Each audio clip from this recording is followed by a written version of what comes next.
आगरा में श्यामलाल सरस्वती शिशु विद्या मंदिर यमुना ब्रिज आगरा में राष्ट्रीय शिक्षा नीति की परीक्षा का आयोजन हुआ, जिसमें कक्षा 5 से कक्षा 8 तक के छात्र छात्राओं ने भाग लिया। ये नई राष्ट्रीय शिक्षा नीति को मंजूरी केंद्र सरकार द्वारा जुलाई 2020 में 34 वर्षों के बाद मिली है। इस राष्ट्रीय शिक्षा नीति का उद्देश्य छात्रों की सोच और रचनात्मक क्षमता को बढ़ाकर सीखने की प्रक्रिया को और अधिक कुशल बनाना है। पहले की शिक्षा नीति प्रणाली मूल रूप से सीखने और परिणाम देने पर केंद्रित थी, लेकिन नई शिक्षा नीति एक बहुआयामी दृष्टिकोण पर आधारित है, जिसका उद्देश्य बालक का सर्वांगीण विकास करना है। इस अवसर पर विद्यालय प्रबंधन समिति के सम्मानित सदस्य रामदत्त दिवाकर सहित विद्यालय के समस्त आचार्य उपस्थित रहे।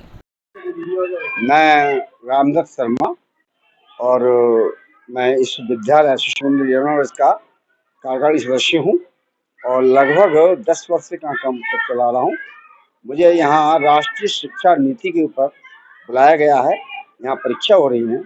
यह राष्ट्रीय शिक्षा नीति 20 जुलाई 2020 से आरंभ हुई थी, जो छोटी क्लास से लेकर के MA BA तक कराई जाती है। आज यहाँ परीक्षा हो रही है। इससे हेतु के बच्चों में कुछ आचरण बढ़े, उसकी सर्वांगीण विकास हो और बच्चों की तरक्की कैसे हो, उन्नति कैसे हो, विद्यालय कैसे हो और राष्ट्र से हमारा यानी कैसे हम उसे जुड़े रहें राष्ट्र से, वह शिक्षा ऐसी यहाँ दी जा रही है जो मोदी द्वारा और योगी द्वारा प्रसारित की है। इस तरीके से शिक्षा नीति को लागू किया जा रहा है, लोगों और सर्वांगीण विकास के लिए जो है जानकारी दी जा रही है, तो उसका क्या फायदा होगा लोगों के लिए? इस सर्वांगीण विकास से हर विद्यार्थी को हर तरह का फायदा है। राष्ट्रीय शिक्षा राष्ट्र के प्रति प्रेम बढ़ना पहली बात। दूसरी बात ये कि अर्थव्यवस्था में भी सहायता प्रदान करती है। तीसरी बात हमें स्वावलंबी बनाती है और हमें निष्कपट निष्भावना से निस्वार्थ भावना से कार्य करने को प्रेरित करती है। मैं उत्तम सिंह, प्रधानाचार्य सरस्वती विद्या मंदिर यमुना ब्रिज आगरा। आज राष्ट्रीय शिक्षा नीति का भैया बहनों का पेपर हो रहा है, जिसमें कक्षा 5 से 8 तक के भैया बहन पार्टिसिपेट कर रहे हैं।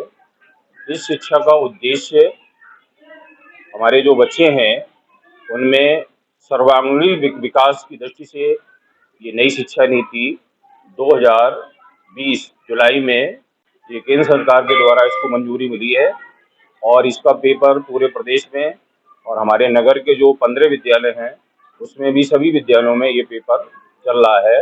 और इसका मूल पहले की जो शिक्षा होती थी उसमें सीखना और परीक्षा लेना इस पर आधारित थी, लेकिन आज की जो नई शिक्षा नीति का जो मूल उद्देश्य है बच्चे का सर्वांगीण विकास करना है, रचनात्मक विकास करना है।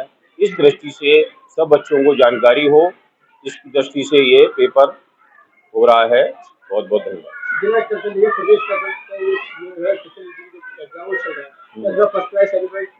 बिल्कुल बिल्कुल, इसमें जो अच्छे पार्टिसिपेट कर रहे हैं जो बच्चे और इनको जो स्थान प्राप्त करेंगे वो प्रांत के द्वारा इनको भैया बहनों को पुरस्कार भी दिया जाएगा।